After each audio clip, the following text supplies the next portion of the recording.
주시기 바랍니다. 네, 김종민 변호사입니다. 진술인으로 발언할 수 있는 기회를 주셔서 너무 감사합니다. 저는 1995년 김영삼 대통령으로부터 검사 임명장을 받고 검사로 20년 그리고 변호사로 지금 10년 일하고 있습니다. 제가 평소에 느꼈던 바를 좀 말씀드리겠습니다. 검찰개혁은 위원장님께서 말씀하셨듯이 더 이상 거스를 수 없는 시대적인 대세이고 반드시 이루어져야 됩니다. 그리고 윤석열, 한동훈 같은 최악의 정치검사는 다시는 나오지 못하도록 반드시 검찰을 개혁해야 됩니다. 그런데 문제는 검찰 문제의 근본 원인은 대통령과 대통령의 인사권 그리고 검찰 특수부를 중심으로 하는 직접 수사권입니다. 그 전체 사건의 99%를 차지하는 형사부 사건은 아무 문제가 없었습니다. 아주 잘 돌아갔죠. 그래서 검찰개혁의 방향은 대통령이 장악하고 있는 검찰 인사권을 어떻게 개혁할 건가, 그 다음에 검찰 특수부의 직접 수사를 어떻게 개혁할 건가인가가 핵심입니다.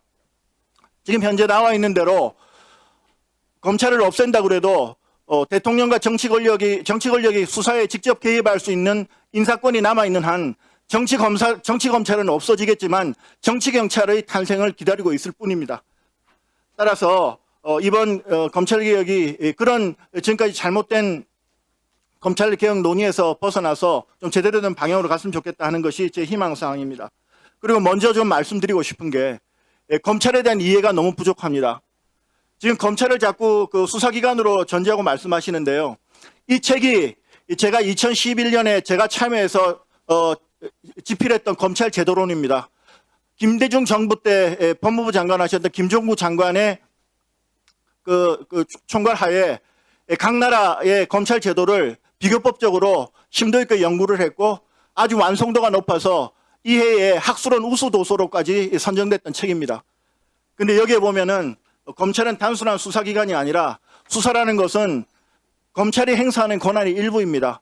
사회와 공익의 대표자로서 행사하는 다양한 권한이 있습니다. 그런데 그런 것들을 전부 무시하고 검찰 개혁이라는 이름으로 검찰을 해체했을 때 얼마나 많은 부작용이 생길 것인가, 그 점에 대해서 충분히 유념해 주셨으면 좋겠습니다. 검사 제도는 1895년 우리나라 제1호 갑오경장 이후 탄생한 재판소 구성법부터 검사와 사법경찰관의 사법경찰의 수사에 대해서 언급하고 있습니다. 그때로부터 따지면은 검사 제도라는 것은 100년이 넘는 제도죠. 그리고 검찰 제도는 국제 표준이 이미 존재합니다. 2000년에 제가 진술문에도 첨부해 놨습니다만은 유럽 평의회에서 형사사법 절차에서의 검찰의 역할이라는 것도 있습니다. 그런 점들을 감안해서 그 국제 표준을 감안해서 이루어지면 좋겠다라는 말씀을 드리고 싶습니다. 그다음에 검찰 폐지는 현재 헌법기관은 아니지만 헌법의 근거를 갖고 있기 때문에 위헌 논란이 있다는 점은 많은 학자들이 지적하고 있습니다. 다음으로 구체적으로 민주당 검찰개혁 방안의 문제점에 대해서 말씀드리겠습니다. 국가수사위원회는 전 세계적으로 유례가 없는 제도입니다. 정부조직법 제2조의 중앙행정기관으로 설치가 되기 때문에 같은 법 11조 제18조에 의해서 대통령과 국무총리가 직접적으로 우리나라의 모든 수사에 대해서 관여할 수 있는 길을 열어뒀습니다. 그리고 헌법상 근거 없이 감사원 같이 직무감찰을 하려고 그러면 헌법상 근거가 있으면 문제가 없습니다. 그렇지만 헌법상 근거 없이 무슨 근거로 국가수사위원회가 모든 수사기관을 감찰하고 지휘하고 통제하고 또 정당한 이유 없이 행정조사에 불응할 때 1,000만 원 이하의 과태료까지 물린다는 것인지 저는 이해할 수 없습니다. 다음으로 가장 큰 문제가 행안부 경찰 권력의 비대화가 문제가 됩니다. 한마디로 경찰 국가로 가는 것이죠. 근대 형사사법의 대원칙은 모든 수사는 사법의 통제하에 있어야 된다는 것입니다. 그런데 국수본과 중수청 모두 행안부 소속으로 됨으로써 경찰 권력이 너무 비대해집니다.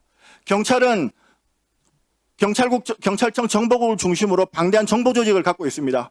정보와 통제받지 않는 독자적인 수사권까지 결합할 때 어떤 결과가 될지는 굉장히 무섭다지 않습니다. 더더군다나 국정원 국내 정보가 폐지된 상태에서 정보를 전부 독점하고 있습니다. 이런 점들을 충분히 고려를 해야 되고, 지난 6월 달에 16건의 사건을 무혐의 처분해주겠다라고 했던 의정부 경찰서 경찰관이 2억을 뇌물 2억을 받은 혐의로 검찰에 구속됐습니다. 이것이 무엇을 의미합니까? 수사권 조정 이후에 심각한 문제, 남획상이 벌써 드러나고 있는 것입니다. 김혜연 변호사님이 잘 얘기하셨듯이 수사 실무상의 대혼란이나 수사의 장기화는 말할 것도 없습니다. 그리고 증권범죄라든지 부패범죄 같은 중대범죄도 과연 이런 우리가 검찰을 개혁하더라도 이런 국가적인 수사 역량을 약화시켜서는 안 되는데 과연 중수청을 설치함으로써 이게 가능하겠느냐 저는 의문입니다. 그래서 해답은 수사와 기소의 분리가 아니라 수사 지휘권과 직접 수사권의 분리가 돼야 됩니다. 이래서 독일에서는 검찰은 손발 없는 머리, 경찰은 머리 없는 손발이라고 합니다. 경찰과 검찰은 어느 한 수사기관도 폭주할 수 없도록 사법 통제 기능도 완성하면서 그리고 효과적인 수사가 되도록 하는 방법입니다. 끝으로 중수청에 대해서 좀 말씀드리겠습니다. 중수청은 지금 현재 행안부 소속 기관으로 되어 있지만은 미국 FBI나 마약수사국 DEA 같은 경우 전부 법무부 소속 연방 법무부 소속 기관으로 되어 있고 영국도 중대범죄수사청 FSO는 법무부 소속으로 그다음에 범죄수사청 NCS는 내무부 소속으로 되어 있습니다. 그런 식으로 하는 게 좋겠다는 말씀드립니다. 좋은 형사사법제도는 그 시대를 반영해야 되고 또 목적 달성을 위해서 적절한 수단을 갖고 있어야 됩니다. 그리고 무엇보다도 신속해야 되고 범죄 피해자를 배려해야 됩니다. 지금 이 모성준 판사의 제가 빨대 사회 이 책을 가지고 나왔는데요. 현직 판사님이 우리나라가 현재 얼마나 많은 피해, 범죄 피해 있는가, 특히 사기 범죄, 그다음에 코인 같은 뭐 이런 걸로 장난치는 그런 이 거대 범죄자들이 전혀 통제받지 못하고 있는 상황을 고발하고 있습니다. 이런 점들을 고려해야 됩니다. 마무리하겠습니다. 샤를 드골 프랑스 대통령은 국가는 과거의 유산과 현재의 이익과 미래의 희망을 동시에 책임지는 존재라고 했습니다. 검찰 제도는 지난 70년 넘게 우리나라를 지탱해왔던 굉장히 소중한 자산입니다. 이 자산이 잘 지켜질 수 있도록 무조건 폐지가 능사가 아니라는 점을 좀 유명해 주셔서 앞으로 이재명 정부의 검찰개혁이 효과적인 사법, 인간적인 사법, 현대화된 사법, 국민에게 더 다가가는 사법으로 이루어질 수 있도록 성공적인 검찰개혁이 되기를 희망합니다. 이상입니다. 예, 김종민 변호사님.